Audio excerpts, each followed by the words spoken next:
Bonjour à tous, j'espère que vous allez bien. Aujourd'hui, on se retrouve pour une toute nouvelle vidéo. On va faire l'avant-match du Classico. Le Barça se déplace au Santiago Bernabéu pour y affronter le Real en Liga. Un match, comme d'habitude, décisif pour son prestige, mais aussi pour les points. Juste avant de commencer, comme d'habitude, un grand merci à Gamer Design pour cette miniature. C'est grâce à lui qu'on peut avoir des miniatures aussi propres sur la chaîne. Je vous mets ses liens TikTok et Insta en description. N'hésitez pas à aller checker ses comptes. Vous pouvez aussi aller le voir pour quelque chose de perso. Il vous fera vraiment un travail de qualité.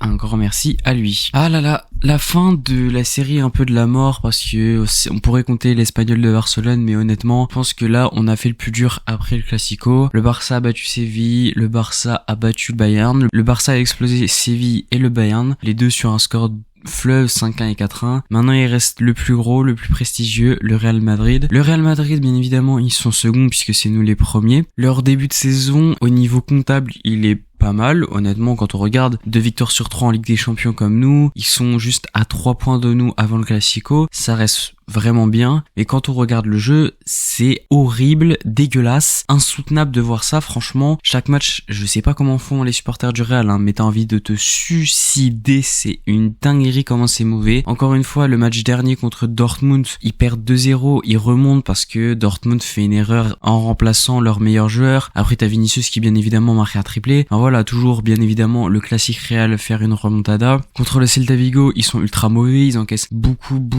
d'occasions. Le Celta Vigo, ils ont plusieurs fois à chaque fois la balle du 1-0, du 1 partout qu'ils ont mis au final. Ils ont aussi la balle du 2-1 qui rate, ils ont la balle du 2-2 à la toute dernière minute qui rate. Enfin bref, ils ont raté un maximum d'occasions. La classique Real avec son efficacité dans les deux surfaces de je mets un but sur un tir cadré et j'arrête 50 000 tirs, des occasions de fou furieux. La bonne nouvelle, c'est qu'il y aura pas de Carvajal puisqu'il est blessé sur toute la saison et il y aura pas non plus de Courtois qui est aussi out. Je crois qu'il s'est blessé également, il me semble. Donc ils ont pas leur meilleur gardien, ils ont quand même un gardien remplaçant, Lunin, qui reste très fort. Vraiment fort, on l'a vu la saison dernière, il a plus que pallié la blessure de Thibaut Courtois. Donc certes, la qualité baisse, mais elle reste quand même au rendez-vous à ce poste. Et bien évidemment, la défense, il y a quand même pas mal de blessés, je crois qu'il y a toujours pas Alaba, mais il reste quand même Ferland Mendy, t'as Rudiger. Au milieu, bien évidemment, là c'est l'un des meilleurs milieux d'Europe derrière nous. Oui, je dis, le milieu du Barça est largement meilleur que celui du Real. Quand tu vois, il y a Camavinga, Tchouaméni, Bellingham qui peut être compté comme un milieu, il y a Valverde,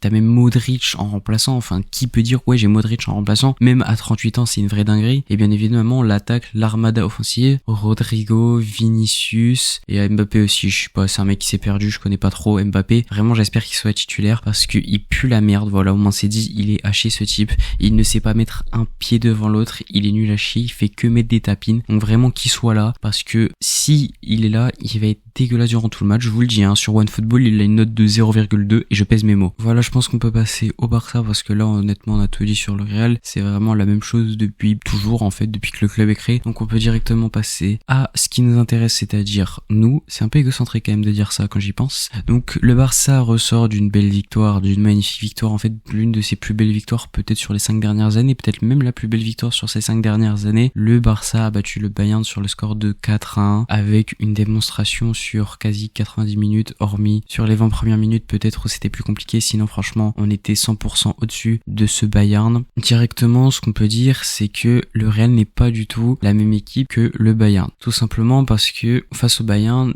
c'était un choc de style qui correspondait à peu près à ce qu'on faisait nous-mêmes, c'est-à-dire un pressing assez haut, une possession de balle à outrance, des contre-attaques, des joueurs qui vont vite, une ligne défensive très haute, bref, un peu comme nous quoi. Le Real c'est totalement l'inverse, pas de jeu. Les contre-attaques par contre oui ça y a, en même temps vu quand t'as Vinicius, Mbappé, Rodrigo, les deux ils ont 99 de vitesse sur FIFA, ils ont 99 de vitesse dans la vraie vie. Tu les vois, tu fermes les yeux, ils sont déjà à Zimbabwe, enfin voilà, ça ok y a pas de pressing, ou alors le pressing il est mauvais, il y a la ligne défensive elle est très basse parce que faut pas déconner, on peut pas non plus prendre trop de risques. Enfin bref, il y a vraiment pas du tout le même style. Le style du Real, c'est juste gagner avec la manière, on s'en fout. On veut pas de manière, nous, on veut juste gagner. Point barre. Et ça marche, on peut pas dire le contraire, ça marche puisqu'ils sont quand même plutôt pas mal en Liga. Même s'ils sont critiqués sur leur jeu, on peut pas dire qu'au niveau des résultats c'est dégueulasse, puisqu'ils sont juste 3 points de différence si on cumule tout avec le Barça, et ils ont pas encore perdu en Ligue des Champions ou en Liga, donc ça marche. C'est pas du tout le même style et du coup c'est pas du tout la même approche de match. La ligne de hors-jeu, encore une fois, tu peux la faire, mais attention, parce que Vinicius, Mbappé, Rodrigo, ça va aussi vite que Michael Olise, Serge Gnabry. Certes, ça a marché contre le Bayern, rien ne dit que ça marchera contre le Real. Il n'y a pas d'assurance tout risque. Donc tu peux la faire, mais attention à toi, parce qu'on l'a vu quand même que sur les 20 premières minutes face au Bayern, ça ne marchait pas et on se faisait détruire sur ça. Pareil, le pressing, ça c'est quelque chose qui va directement falloir appliquer face au Real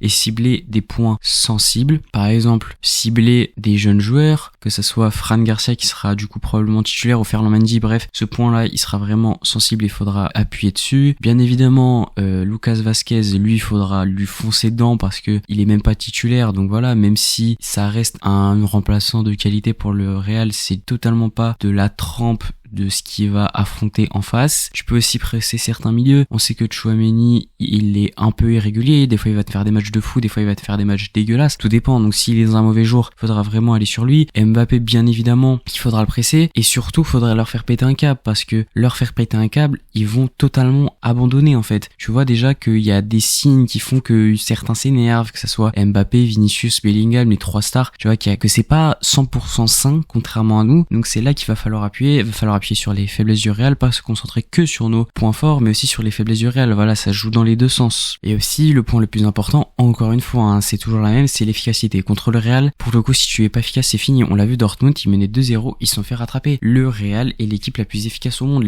Le Real, s'ils ont gagné autant, c'est grâce à leur mentalité. Si tu ne les tues pas, si tu ne leur mets pas 1, 2, 3, 0, 4, 0, c'est fini pour toi. S'il y a 1-0 à la 70e, tu peux être sûr que ça va pas rester à 1-0. Je peux vous en assurer. Par exemple, quand on regarde le premier classico de Xavi, 1-0, 2-0, 3-0, 4-0. Match fini, il n'y a rien eu d'autre. Par contre, l'année dernière, le premier classico à Montjuic, 1-0 au bout de la 9e minute. Bien.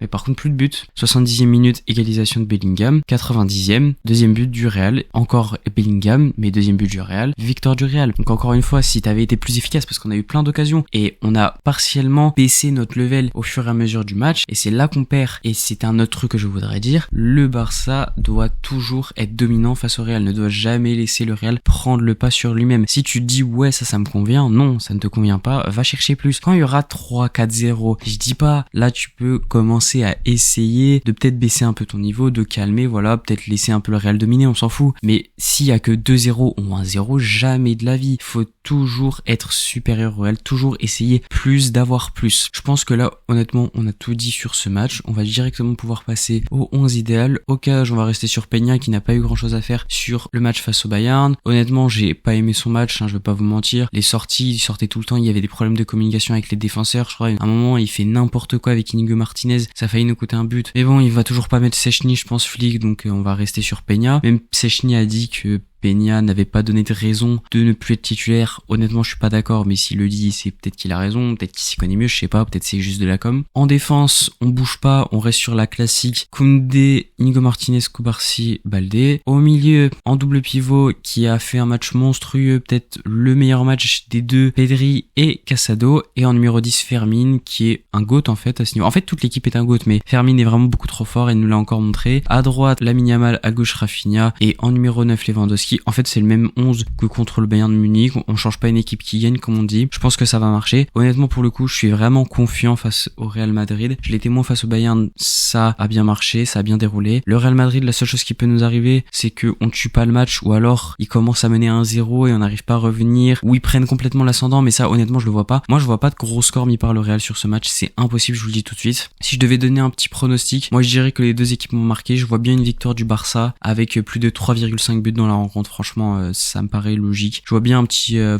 sais pas moi, 3-1 ou 3-2 ou peut-être même 4-1, je sais pas. Mais je vois bien un petit score comme ça. Voilà, c'est la fin de la vidéo. N'hésitez pas à dire vous votre pronostic en commentaire, mais aussi à dire ce que vous avez pensé de la vidéo. N'oubliez pas, comme d'habitude, de me follow sur tous les réseaux, que ce soit TikTok ou Insta, où je republie des segments de mes vidéos, donc vous pouvez choisir celle qui vous plaît et la regarder. Et en TikTok, en plus, il y a du contenu en parallèle. Je suis aussi sur Twitter. En ce moment, je suis pas mal actif. Venez me follow, ça va vraiment être une belle aventure. Et surtout, n'oubliez pas de liker la vidéo, de la partager, de vous abonner, d'activer la cloche. Et moi, je vous dis tchuss!